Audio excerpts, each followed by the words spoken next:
E aí pessoal, tudo bem com vocês? O professor Ítalo aqui mais uma vez, e esse é mais um vídeo da disciplina Cinemática e Dinâmica de Mecanismos. Para essa videoaula, eu quero abordar junto com vocês a análise de velocidades de mecanismos, beleza?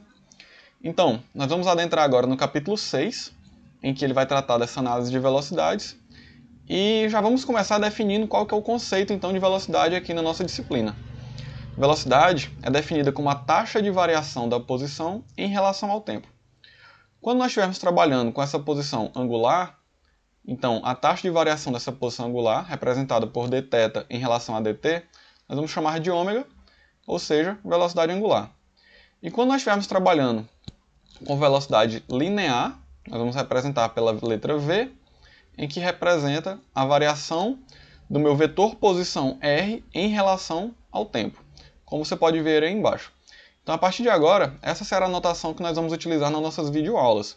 Sempre que eu utilizar ômega ou v, você sabe que representam respectivamente a velocidade angular ômega e velocidade linear v. Não custa falar, a velocidade angular é um valor constante, ele não é um valor vetorial, ou seja, ele só possui módulo. Já a velocidade linear possui módulo, direção e sentido, beleza? Olhando, por exemplo, nesse caso de um elo em rotação pura, nós podemos observar algumas situações. Imagina que eu tenho um elo que está rotacionando em relação ao ponto A, ou seja, a junta A. Essa junta de revolução possui sistema de referencial coincidente ao sistema de referencial global, então eu estou focando o meu objeto de estudo aqui na rotação pura, independente se esse sistema de coordenadas é relativo ou global, estou focando no movimento. E nós podemos definir a posição do ponto P em relação a A, como nós já vimos nas aulas anteriores, igual a P vezes E elevado a Jθ. Ou seja, eu tenho a representação de um vetor, R de P em relação a A, que possui módulo P, ou seja, a distância entre o ponto P e a junta A, vezes E elevado a Jθ, onde θ representa a posição angular em relação ao meu eixo de coordenadas x. Isso tudo nós já vimos nas aulas anteriores, mas é importante defini-la para que a gente possa então encontrar a nossa velocidade. Se nós sabemos que a velocidade é a taxa de variação da posição em relação ao tempo, eu posso encontrar essa velocidade derivando a minha posição em relação ao tempo. Ou seja, velocidade de P em relação a A é igual à variação, a derivada de R de P em relação a A em relação ao tempo. O que representa aquele meu módulo, aquele meu vetor, como nós já definimos, P vezes E elevado a Jθ, só que agora com a derivada dessa minha expressão em função de θ, o que vai significar um argumento J vezes dθ em relação a dt. Esse dθ em relação a dt equivale exatamente à minha variação angular, ou seja, a minha velocidade angular, que nós podemos representar por ômega. E J é um multiplicador vetorial que vai mudar a direção do meu vetor posição em um ângulo de 90 graus. Como você pode observar na imagem, um elo que está em rotação pura possui uma velocidade que é perpendicular ao meu vetor posição. E isso acontece exatamente por conta desse multiplicador que nós estamos apresentando aí, J. Esse valor de J é extremamente importante porque vai nos mostrar a direção desse meu vetor de velocidade.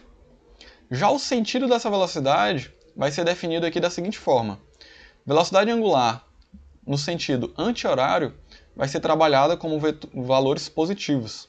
Já a velocidade angular no sentido horário será trabalhada como valores negativos. É uma convenção, nós vamos utilizar aqui nas nossas videoaulas porque é a mesma convenção utilizada no livro e que vai facilitar bastante nossos objetos de estudo daqui para frente. Feito isso, nós podemos utilizar a identidade de Euler, onde nós encontramos a velocidade de forma vetorial e agora nós podemos expandir utilizando senos e cossenos, o que vai representar velocidade de P em relação a A é igual a P vezes ômega J vezes o cosseno de θ mais J seno de θ. Quando eu colocar esse meu J dentro dos parênteses, nós vamos ter então J ao quadrado, que equivale a menos 1. Ao final das contas, eu tenho que essa velocidade é calculada por P vezes ômega, entre parênteses, menos seno de θ, mais J vezes cosseno de θ. você pode observar que houve uma inversão das parcelas de seno e cosseno da velocidade em relação ao vetor de posição. Além disso, nós temos também esse sinal de negativo, que vai significar a direção do meu movimento. Trabalhando agora um pouco sobre o conceito de velocidade absoluta e relativa, nós podemos tomar um exemplo de um elo que possui rotação, mas além disso, a sua junta possui movimento. Neste caso, eu estou trabalhando com o movimento de translação da junta. A gente pode observar aí a velocidade absoluta do ponto A, ou seja, da junta A, e a velocidade absoluta do ponto B. Dessa forma, nós temos uma velocidade de P em relação a A, chamada de V de P de A.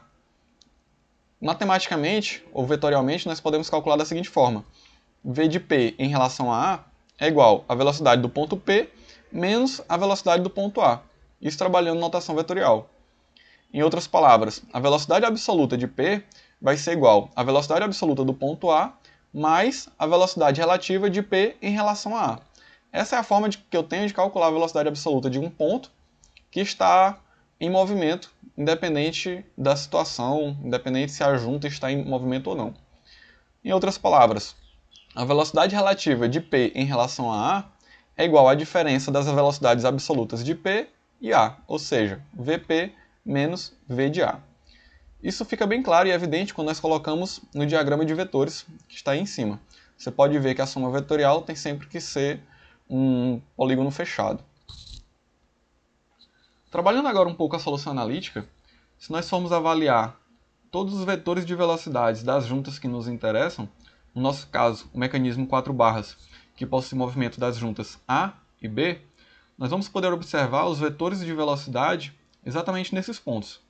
As juntas O2 e O4 pertencem ao elo terra, ou seja, não possuem velocidade, mas a junta A e a junta B estão fazendo um movimento em relação a essas duas juntas dos elos terras, O2 e O4.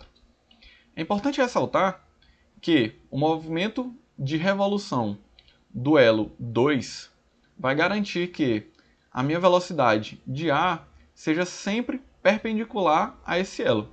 Da mesma forma, o meu elo seguidor, ou seja, o elo 4, ele possui uma velocidade de B que vai ser sempre perpendicular também a esse elo. Mesmo que ele faça uma oscilação, ou seja, não faça um movimento de revolução completa, mas ainda assim o elo 4 ele só possui revolução, ele não possui translação nem movimento complexo. Ele está trabalhando com revolução pura. Então, a velocidade de B em relação à junta ao 4 sempre vai ser nesse sentido de perpendicularidade em relação ao elo 4. Porém, se eu quiser trabalhar com a velocidade de B em relação a A, aí eu já tenho que fazer uma composição vetorial. Ou seja, pelo polígono de vetores que nós podemos observar aí na imagem, eu tenho então a posição, ou seja, a direção do meu vetor de B em relação a A. Esse vetor de B em relação a A, nesse caso, será perpendicular ao elo 3, ou seja, o elo acoplador. Por quê? O ponto B em relação ao ponto A forma uma reta, que vai considerar o meu vetor de posição R3, e a velocidade, neste caso, nós podemos considerar que ela vai ser perpendicular se eu adotar como critério o meu ângulo θ3. Nós já aprendemos a calcular esse ângulo θ3 nas aulas anteriores, e nós vamos utilizar então esse mesmo ângulo para calcular a velocidade angular ômega3. Então, nesta figura, nós conseguimos representar a variação da posição angular θ2 e a sua velocidade angular ômega2, θ3 e a sua velocidade angular ômega3, e por fim θ4 com a sua velocidade angular ômega4. Desnecessário dizer que se o elo terra não possui movimento, eu não estou calculando aqui nem considerando a velocidade angular ômega1, já que o meu sistema de coordenadas está preso ao elo terra. Quando nós utilizamos essa soma vetorial para o polígono fechado e aplicamos os valores modulares, ou seja, os comprimentos dos elos, nós chegamos nessa expressão 4.5c e nós conseguimos a expressão da velocidade, então, derivando esta equação 4.5c. Fazendo essa derivada, você pode fazer aí no seu caderno, nós vamos encontrar a equação 6.14, em que nós vamos observar que a variação angular θ2 em relação ao tempo representa o meu valor de ômega2, θ3 em relação ao tempo ômega3 e θ4 em relação ao tempo ômega 4.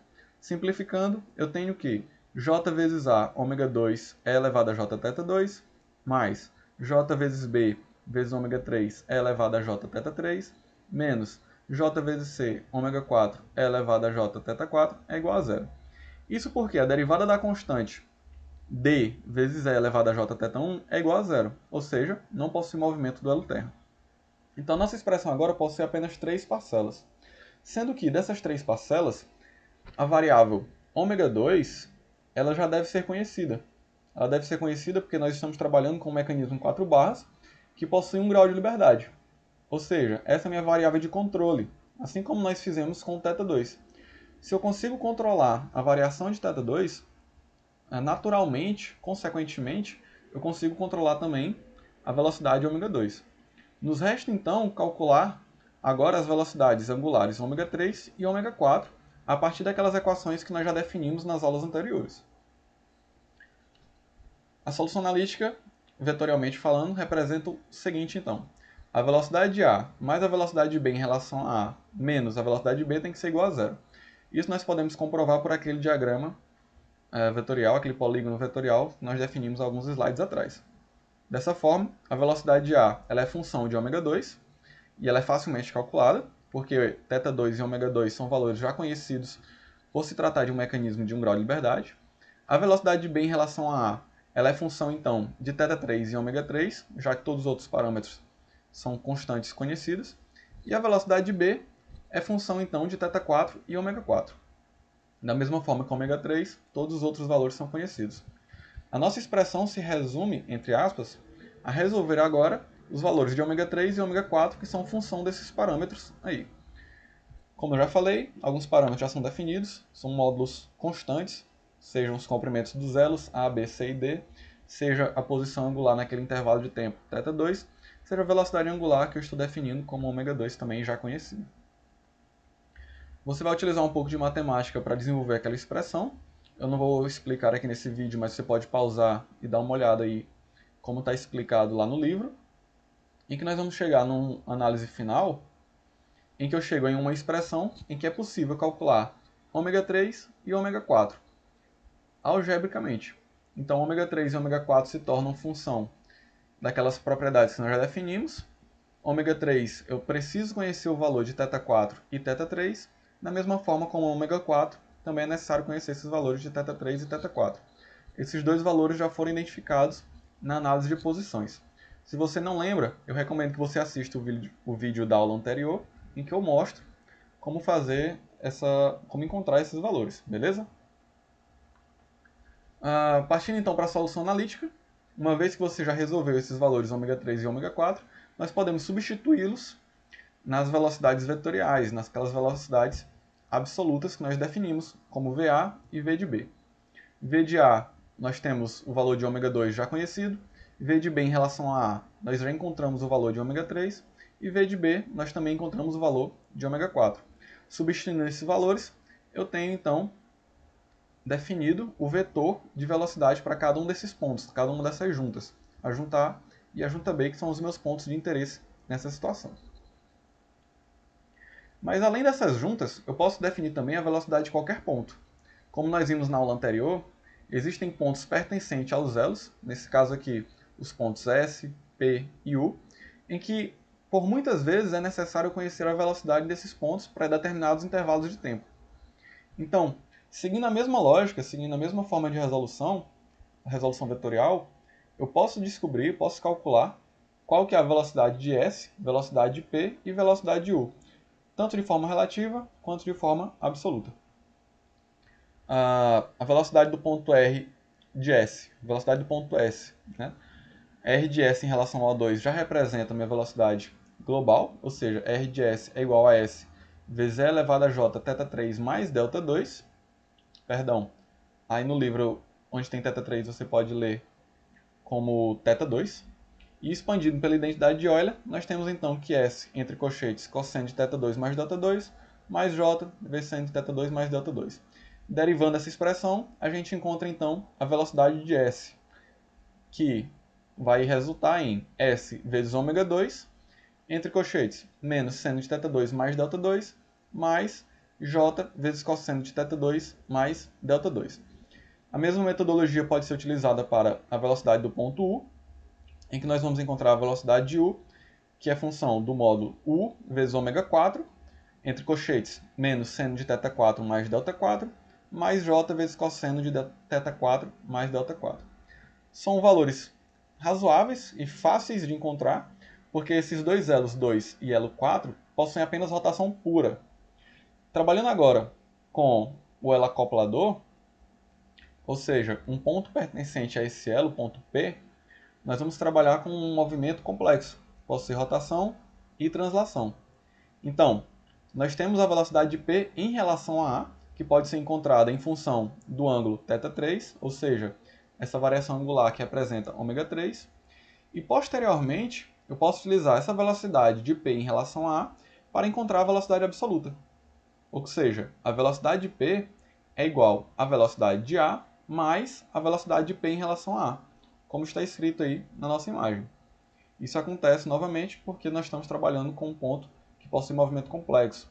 Então, para encontrar a velocidade absoluta, eu tenho que somar a velocidade absoluta da junta A mais a velocidade relativa de P em relação a A. Essa foi a nossa videoaula sobre análise de velocidades. Eu espero que você tenha tirado as suas dúvidas, que você tenha aproveitado bastante. Nas próximas aulas, eu quero mostrar um algoritmo que vai solucionar essas nossas equações. E eu desejo a você bons estudos, um bom aproveitamento e até os próximos vídeos. Até mais!